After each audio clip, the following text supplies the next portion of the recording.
ہندو مذہب کی کتاب وید، جسے کہ وہ آسمانی کتاب سمجھتے ہیں، اس میں ہے دنیا کی خرابی و بربادی کے بعد آخری زمانے میں ایک بادشاہ پیدا ہوگا جو خلائق کا پیشوا ہوگا اور اس کا نام منصور ہوگا۔ وہ ساری دنیا کو اپنے دین کا پابند بنائے گا، مومن اور کافر کے درمیان امتیاز قائم کرے گا اور جو خدا سے چاہے گا ملے گا۔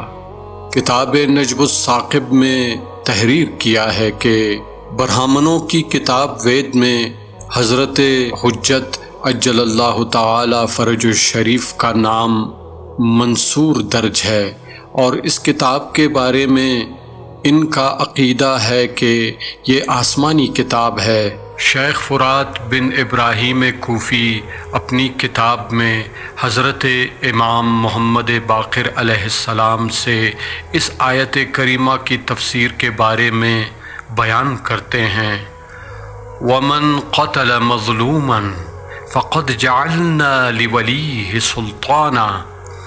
فرماتے ہیں کہ اس سے امام حسین علیہ السلام مراد ہیں اور وہ مظلوم قتل کیے گئے ہیں۔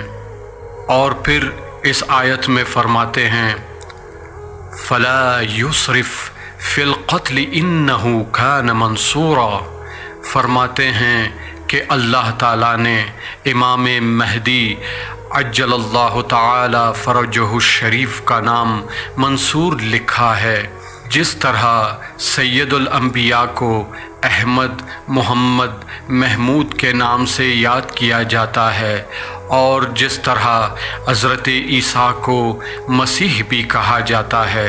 اس آیت میں امام کو منصور کہا گیا ہے۔